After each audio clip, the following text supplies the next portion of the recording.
Good morning, everybody. My name is Ben Therrett. I'm the sales manager at C2. We are located in Colchester, Vermont. Been in business for about 28 years at this point. Our main focuses are in the infrastructure space, cloud, security, networking, managed services, custom application development, e-commerce, product information management. Basically a full services IT shop located here in Vermont. So we've been partnered with Arctic Wolf for about a year at this point, and have had several great successes so far. Security is always top of mind for everybody. Everybody's been seeing the news, lots of stuff going on. So, the main reason we decided to partner with Arctic Wolf versus like some of the other providers out there, and there are a lot, basically like the three pillars, right? So there's the coverage, expertise, and strategy that they provide with the 24/7 monitoring, response, and remediation, the expertise of their certified experts, and their proactive thinking, and the strategy with their dedicated named advisors and guidance. So lots going on in the space. I think you're going to see some really good stuff today from the Arctic Wolf team, and looking forward to sharing that with the group. So I'll turn it over to the Arctic Wolf team. Great, thanks, Ben. I'm going to go ahead and share here. If someone can just kind of give me the yes or no that they can see the screen. We can see it. Awesome. Perfect. So quick introduction. My name's Todd Mallett. I'm one of the SEs over here at Arctic Wolf. I cover Northern New England, so Maine, New Hampshire, Vermont. There are a bunch of us on this Zoom right now. So please, if you guys have questions, use chat or go ahead and speak up if you're allowed to unmute. I'm not sure, but we're happy to answer any questions you may have. I've been working with C2 probably for 5-6 years now, I guess, in various capacities with various companies. Super excited to have them back on board with Arctic Wolf. We've done a lot of great things with C2 in the past. Awesome partner to have, and we're kind of excited to share, what this report is. It's an interesting thing with the amount of data that we can generate from within our SOC with our customer base, and this really is a reflection of that. So this is our 2020 Security Operations Report. We're going to go through some of the findings, how we got there, what the concerns are. And then we'll wrap this up with, what Arctic Wolf is doing to kind of solve for some of these issues that we're seeing out there in the wild. This is a publicly available report. This is available on our website. Very comprehensive, much longer than what we'll go through today in this deck. So if at any time you want to check it out online, download it, etc., by all means, go for it. Super quick agenda. We'll run through kind of how we came to this report, exactly what type of data it contains. I'll do an executive summary, just kind of a high-level overview of some of the key findings. We'll go through some themes that we're seeing today out there in the security landscape, what some of the issues are, what some recommendations from Arctic Wolf as well as the broader security industry are, and then again, how Arctic Wolf is solving for some of these problems that we see out there. So to kind of jump right into it, from a how did we derive this report standpoint, these are from the Arctic Wolf platform. So this is leveraging the data that we have seen / generated from our customer base, which is well over 2,000 plus customers today. Observations that we've seen through the concierge security team, which in a very brief nutshell is a pair of individuals that are assigned to our customers' accounts on an individual basis, and act essentially as an extension of their IT team as it relates to security operations. And then recommendations for implementing different forms of SecOps tactics, strategies, and essentially, making sure that your security posture is up to snuff to really deal with some of these new findings and things that we've seen in the last year. So high-level executive summary standpoint, we'll kind of hit on 6 points here when the animations stop. But 35% of the attacks that we have seen are all occurring after hours. People that are trying to do malicious things to your environments are smart. They understand that the vast majority of companies out there are not a fully staffed SOC. They're not running 8 to 10 individuals. And therefore 24/7 coverage is not something that the majority of companies currently have within their security organization. So by crafting their attacks after hours, there's less of a chance that they are detected as they're trying to infiltrate your environment. Less than 5. So that metric is referring specifically to how many events we're validating on average per week for our customers. And what this really says to me is, less than 5 incidents per week that are essentially hand delivered to our customers via our CST organization is really eliminating noise, which is typically the problem that we see the most brought up by customers as it relates to their current security tools. Is they're noisy products, and that's inherent of any security product. And noise just lends itself very easily to alert fatigue, which is a very real thing. There's a slide on that further down the deck. But what alert fatigue essentially does is leads to this feeling of being overwhelmed and maybe not paying as much attention to the toolage that you have that you should. And that's when things essentially slip through the cracks. And we've seen that time and time again in some of the biggest breaches that have been out there in the last 5 years. Target's a perfect example of that. Their SIM tool was alerting to them for 8 weeks before that breach went public. And I'm sure most of us on the call here have shopped at Target a time or two, and maybe were impacted, had to get new debit cards, etc. Very annoying from a consumer standpoint, but also very damaging from a reputational standpoint for the companies that are impacted. 40 days, this is speaking directly to patching. It takes a long time to patch, and not having the insight into what you should patch and prioritize, I think really is the critical part of that. We all have a patch cadence, but really trying to adhere to that and prioritize is the tricky part. Ransomware and phishing attacks are just going insane. You guys have probably seen advertisements all over the place from Arctic Wolf as well as other companies speaking to the year-over-year increase of ransomware that we've seen. And this is a direct relation to COVID. Unfortunately, again, hackers are intelligent. They understand what they should be latching on to from a current climate standpoint. And COVID has definitely done a lot of things to us from a ransomware perspective. So huge increase there. Account takeover has also increased dramatically. So 429%. Account takeover basically is leveraging some exposed PII via usernames, passwords, both, etc., and gaining access into a corporate environment. And again, the amount of increase that we've seen there is directly related once again to COVID, because the amount of us that have not been inside a corporate office, which is certainly more protected than our home office, obviously that's gone through the roof. Most of us are still at home right now. So account takeover has been a huge problem.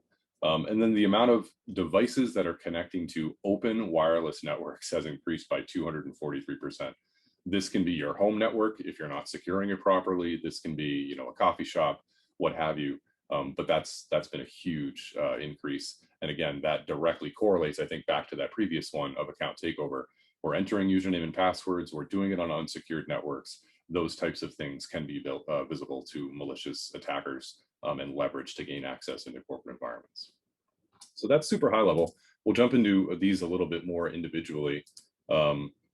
So you can see here kind of the run rate increase of account takeover attempts that we've seen pretty much at the start of COVID, just running into June. So this is only a 4-month sample, kind of the middle of 2020, if you will. This hasn't necessarily gone down either. It's remained fairly steady. Again, many of us are still at home, maybe a little bit less than we were in the past, but by and large, I certainly am still in my basement. And I think if we're not looking at this and understanding what our home networks are, or even what a coffee shop network look like, and leveraging things like VPNs or changing out our DNS servers at home, or leveraging, even some form of next-gen consumer AV on our desktops and laptops if we're BYOD, or having, our customers from a recommendation standpoint, again, leveraging some form of next-gen AV at a corporate level, that's really just been to our detriment. And that's certainly relevant here in this slide. This 8 p.m. to 8 a.m. thing is something that I always harp on when I talk to customers. One of the images that we typically show when we talk to customers about Arctic Wolf is this idea of broad visibility and 24/7 coverage.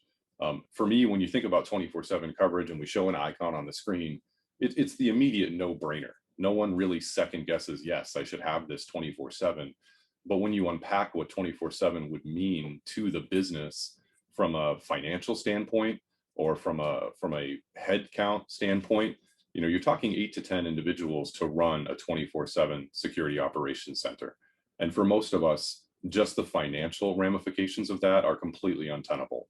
But for those of us, in rural communities, I'm in the woods in New Hampshire, northern Vermont, again, not exactly a hotbed of security professionals. So just trying to find that amount of talent, even if, again, the finances still made sense for you, is very, very difficult. And that's a checkbox that Arctic Wolf instantly checks off, and I think satisfies it extremely well. With alongside the 2 individuals that I said that get assigned to the account, there's also 300 plus people in our SOC, about half of the employees that Arctic Wolf has overall, delivering that same service back, marching to the same drum, and really providing a huge comprehensive blanket of security to the customers that we work with, regardless of the time of day. So the patching, again, like I said, this really comes down, I think, in my opinion, to prioritization of patches. We've seen a lot of different vulnerabilities exposed, even over the last 6 months, with the SolarWinds, with Hafnium as it relates to Exchange. We see a ton of that with customers. We work hand in hand after doing our own internal audit of any customers that are running any softwares that are vulnerable to any one of those things that we've seen in the last 6 months. Hafnium's a great example. Reaching out to them proactively, doing a granular scan on their environment, helping them understand what they should do from a patching perspective to make sure that security gap has been sufficiently plugged, and then even running through an additional scan to make sure nothing infiltrated as a result of any of those vulnerabilities. One of the offerings that we have within the Arctic Wolf stack, which we'll talk about, directly relates to vulnerability management, understanding misconfigurations, and it's doing it on a continuous basis, which I think is critical, versus what we would typically see with a pen test, where you'll go through a 6-month exercise or a 12-month exercise. You'll get a very long list of action items that you could potentially take to increase your security posture. But in between that activity, it's somewhat unbeknownst. As these emerging threats and new vulnerabilities present themselves, you're not really going through the exercise. Therefore, you don't necessarily know that you should be doing something. What Arctic Wolf really does is try to provide more of a security camera type idea rather than a snapshot.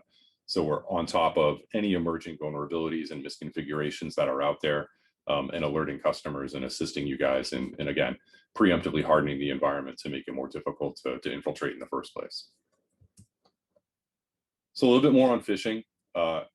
The amount of phishing tactics that we've seen change, again, as it related directly to COVID, has been pretty phenomenal, and upsetting. These type of attacks really have been pulling at heartstrings, as it relates to COVID or money or donations. We've seen a lot of different things coming down the pike, around business email compromise, work from home instructions, do this, etc. Click this link, DocuSign. This has really just gone up exponentially, and it's gotten more creative and more believable, which I think really, again, goes back to the fact that these individuals that are trying to infiltrate are very intelligent, and ransomware has become far more available. I'm sure you've all heard of ransomware as a service at this point. It's being leveraged more often than not, where the creators of the software are not necessarily the individuals that are trying to infiltrate your environment. They actually sell the software to bad actors and then take a percentage of whatever the ransom paid is. So ransomware as a service, very real thing, and also pretty darn scary. And then this open network, I don't know that we need much more explanation around here, but there are certainly some recommendations that we make back to our customers, and recommendations that you can find throughout the industry as to how to better protect any network connectivity that you may be experiencing at home, be that Wi-Fi or even if you're hardwired. Simple changes, again, DNS changes to your home router, maybe swapping over to Quad 9 or Quad 1, where you can essentially make your DNS anonymous. That's a huge step. Obviously, securing with passwords, with complex passwords, setting up a guest network perhaps at your own home location, where you, from a corporate standpoint, are only leveraging your guest environment, and then the rest of the family is using just the traditional wireless network that you've always set up. And maybe even looking at some form of, like I said, next-gen AV for your own endpoints, or maybe even some light, software-based firewall or a hardware-based firewall if if you dig that kind of thing. But there's a lot of different things that can be done to shore up the remoteness of what we're all experiencing now from our workplace. And I mentioned alert fatigue. This, like I said, is a very, very real thing. I hear about this from customers continuously as we're talking to them about what they currently have within their security stack, how it's working out for them. And those customers that are willing to kind of share their story always share the same thing. I have one or two individuals that are focused on security. The amount of noise that these products is generating for me is something that I cannot properly stay on top of. We attempt to prioritize things, but from a prioritization standpoint, it's difficult to even do that because for a lot of these tools, an alert is an alert. And then you have to dive into the alert, dissect it, analyze it, do some forensics on your own, and understand if that is something that you need to take action on immediately, or if that's something that can essentially stay on the back burner. It's a very low level alert or threat. And it's very difficult to do that with tools. I talked to one customer that has a fairly popular SIM on the floor now. Again, two individuals that are managing security. This was a hospital actually in upstate New York. And I had asked them about their SIM, how they liked it. And they're like, well, I mean, it works, but we get an alert from it every 11 seconds. So when you think about what two people can accomplish, and security was not their only job, they were also, network admins, running the servers, doing virtualization, et cetera, trying to stay on something every 11 seconds with two individuals, completely impossible. And they knew that. And that's why they were reaching out to Arctic Wolf to understand what our platform looked like and how we were essentially delivering security operations centers as a fully managed service. We'll jump into some of the themes. We'll build out some animations here. Sorry, this deck is very animated. So we've talked about a bunch of this, but just to reiterate, the forced remote workforce really, I think, spun a lot of us for a lot of different curveballs, trying to immediately get everybody working from home just to be effective at the job was difficult enough. And I think security, unfortunately, took a bit of a back burner, certainly more so at the start of all of this. I think there has been some industry-wide changes and just more understanding of what should be done, which is great, but we still see a lot of vulnerabilities, a lot of risk, and a lot of best practices not necessarily being adhered to out there. Ransomware is still key. It's still a very, very big thing. It's in the news literally every day. We had the Cape Cod transit that got hit. We just learned this morning that the New York subway system got hit in April, the Colonial Pipeline. I mean, the list goes on. And these are things that are impacting actual lives. Colonial Pipeline was a big deal for us here in the Northeast. Obviously, that's where we get the majority of our gasoline and petroleum products from. And that could have a very real impact if it thankfully hadn't have gone on as long as it did. It didn't last very long, obviously. And they actually announced yesterday that the FBI was able to recover some of the funds that were sent from the ransom, which is good. But still, very real thing. And it's not necessarily targeting just gigantic companies. It's targeting everyone. And we see various tactics being leveraged for that as well. Even LinkedIn posts or Indeed posts for companies that are looking for a security operations director or a security director. That's instant bait for a hacker to understand, well, if they're looking for someone, that means they don't have someone. That means I should start, maybe poking around and seeing what I can steal from some of these companies.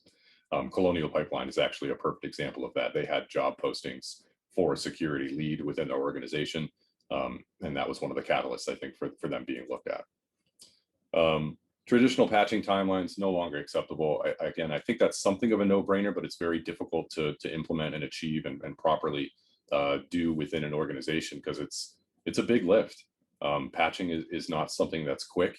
Again, it takes a lot of time from employees that are most likely doing very many other things within the environment, and prioritization there, I think, is critical. The cloud, obviously the cloud is being adopted more and more by more and more companies, big and small. And it's not just necessarily a dipping your toes into it kind of thing any longer.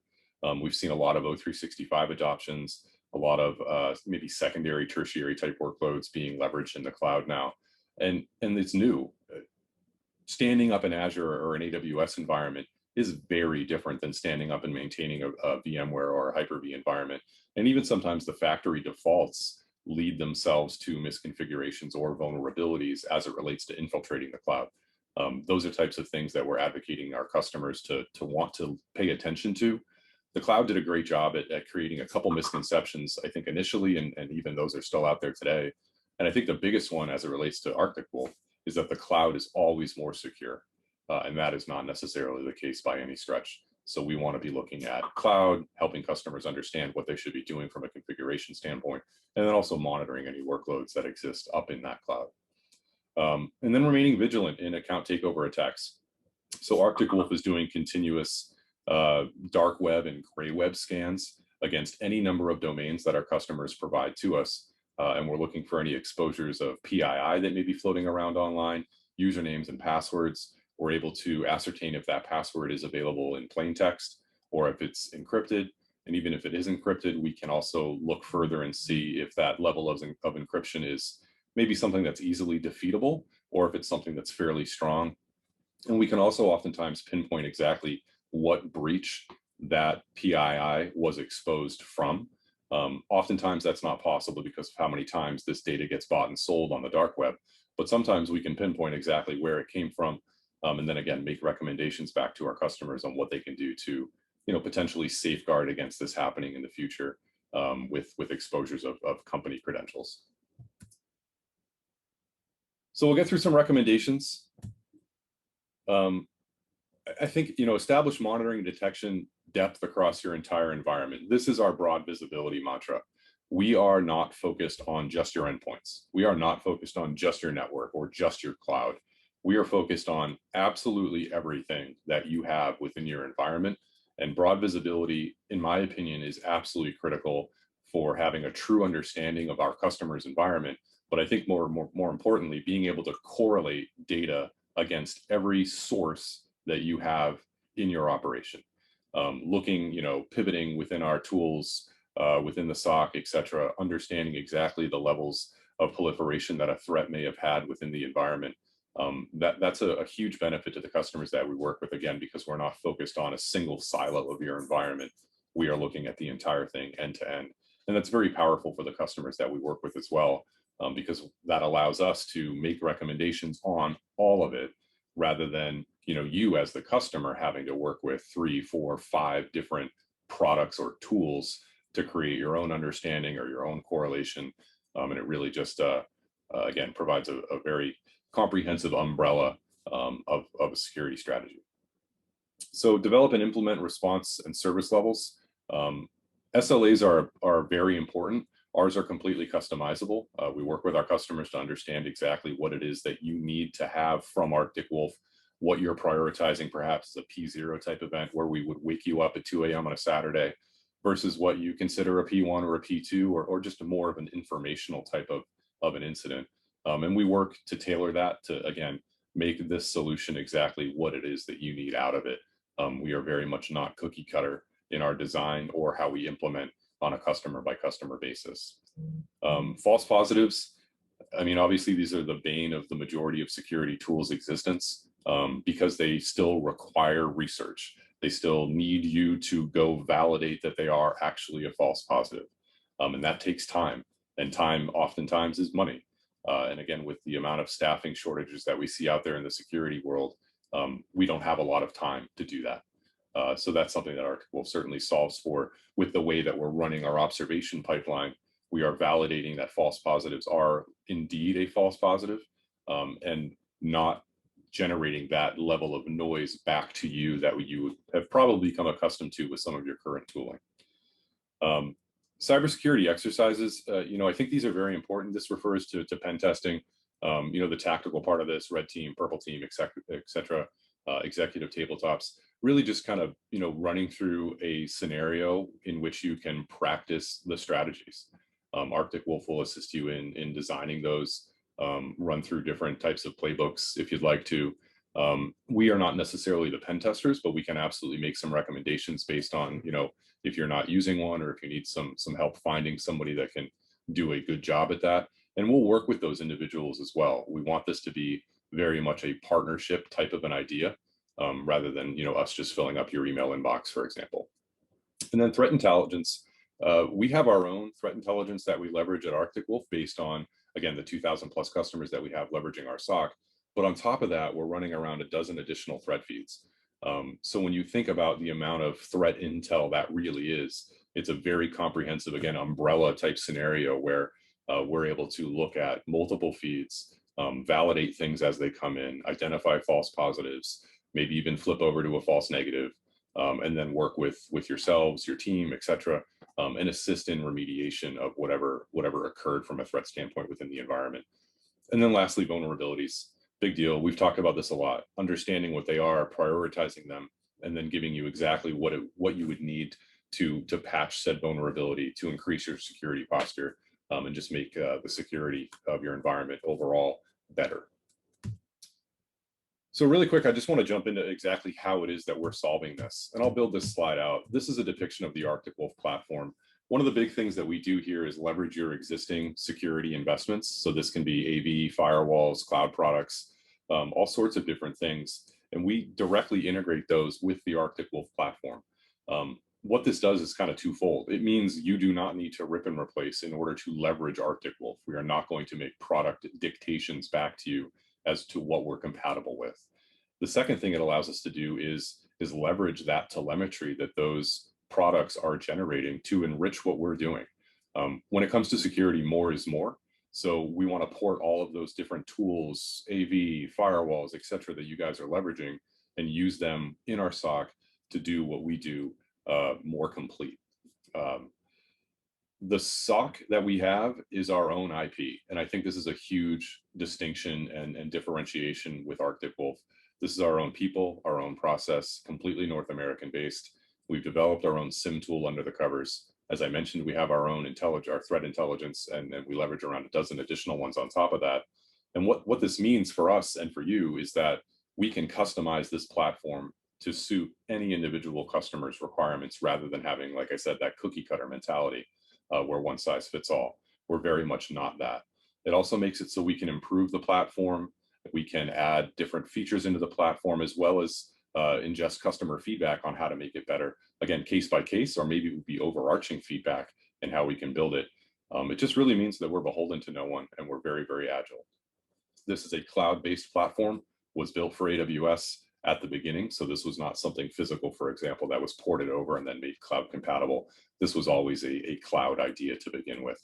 And then up top, our security operations framework really is a four-fold approach, or a four-pronged approach into the offerings that we have within our stack. And I'll get into each one of those a little bit, but managed detection and response, managed risk, managed cloud, and then also security awareness. So to kind of collapse this all down and really talk about the Encompass strategy that we have, log and event monitoring, I've harped on this and I always will. The broad visibility and end-to-end monitoring, I think, is critical. And then 24/7 based coverage. And again, that is completely North American based. That falls directly to managed detection and response, which is doing log and event management, understanding all of the different pieces and facets to your environment from network, endpoint, up to cloud, and really getting a full understanding of that.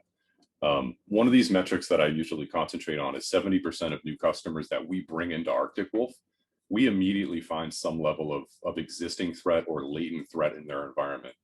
And when you think about that, we're not bringing anyone into Arctic Wolf that has zero security products. They all usually have a ton of them. It just really means that there's an effectiveness problem in how we're leveraging these tools. It's very difficult to manage 5 GUIs, to have a full comprehensive understanding of everything that they can do, and next to impossible to provide correlation. And that's really, I think, where that 70% number is coming from. So secondly, vulnerability management. We've talked about this a lot as we've gone through this deck, identifying gaps within your environment and then providing guidance on how you can plug those gaps and make sure the environment is secure, and making sure that this is done continuously. So understanding new and emerging threats and vulnerabilities, how to fix them in the environment, again, just increasing security posture. And this would fall onto our managed risk offering, which is doing just that. So this is continuous internal, external, web-based, and dark web-based vulnerability assessments, giving you exactly what vulnerabilities exist in your environment, also assisting you in aligning to the CIS top 20 benchmark controls for things like password complexity and password reusage, and just laying everything out on a silver platter as to what you can do proactively to make your environment more secure and more difficult to infiltrate in the first place. From a stat standpoint, 80% of the threats, according to Gartner, could have been avoided just by implementing and adhering to the top 5 CIS controls. And that's a dramatic number when you think about, again, it's just the top 5 here. We're going to assist you in aligning to the top 20, as well as feeding you all of the vulnerabilities and misconfigurations that you have on-prem, on endpoints, and in the cloud. Lastly, end user education. This is somewhat of a new offering from Arctic Wolf, at least direct to market. We've been baking this, I think, for about 14 months now. And end user education, I think, is critical in providing a workforce that understands what phishing looks like and understands what some of the tricks are. What's the difference between phishing, smishing, and vishing? What can I do to combat this, or at least know if this is a suspicious email? And that's something that we have now started leveraging in our managed security awareness platform. Like everything Arctic Wolf does, this is a completely managed white glove service back to the customer.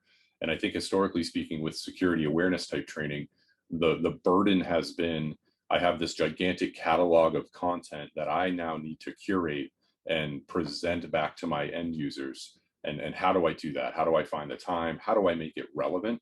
And most importantly, how do I make them remember this? None of these things are your responsibility with the Arctic Wolf Managed Security Awareness Platform. This is all pre-curated, pre-organized, non-redundant, web-based. So there's not even a login for any of this training. Your end users do not need a username and password to leverage any of this. And it's all designed in a micro-learning type mentality. Short snippets, 3 to 6 minutes, delivered typically bi-weekly or monthly, depending on what you want your cadence to look like. And it's designed specifically to leverage, memory retention to make your end users remember this. And the metric there is that 90% of cyber attacks that we're seeing out there right now are targeting directly employees. Phishing, smishing, vishing, very large part of that as it relates to that initial window or gateway into the environment. And I think this is something that, again, gets overlooked or becomes an overwhelming lift.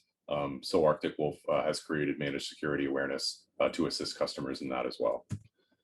So when we kind of look at all these together, and think about this Encompass strategy that I've been talking about, what this all aligns to directly is NIST. So when you think about NIST, this is kind of the de facto standard framework, if you will, as it relates directly to security operations. And the Arctic Wolf portfolio, I think, hits every single one of these different NIST parameters. So identify, protect, detect, respond, and recover, all of which are encompassed in the Arctic Wolf platform. That's actually the last slide. So if there's any questions, I haven't seen any come in, but I haven't really been looking. But if anybody has any, feel free to either chat or unmute and ask away. Yeah, there's one that came in directly, Todd. We're asking about how we handle licensing. If you can dig a little bit into that, please.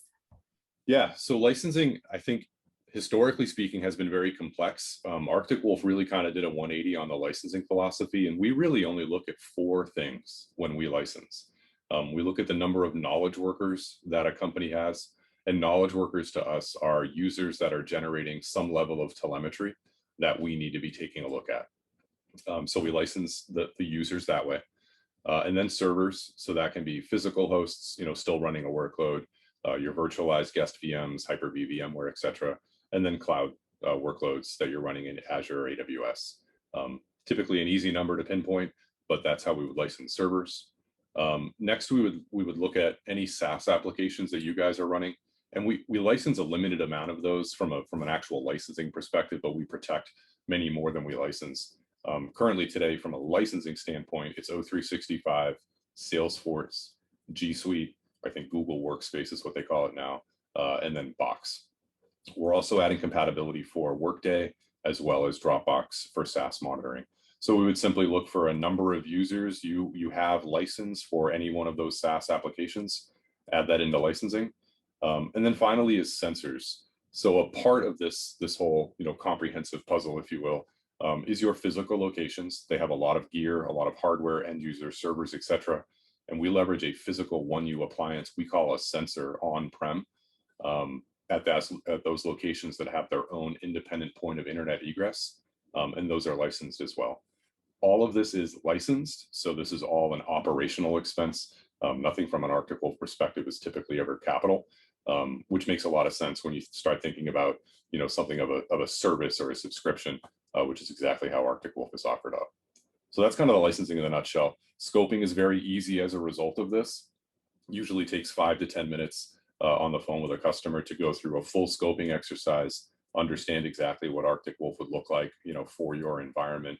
And I think ultimately for me, coming from more of an infrastructure background where our SKU list or our line card was, you know, hundreds of SKUs and options and add-ons and bolt-ons, with Arctic Wolf, it's those 4 things.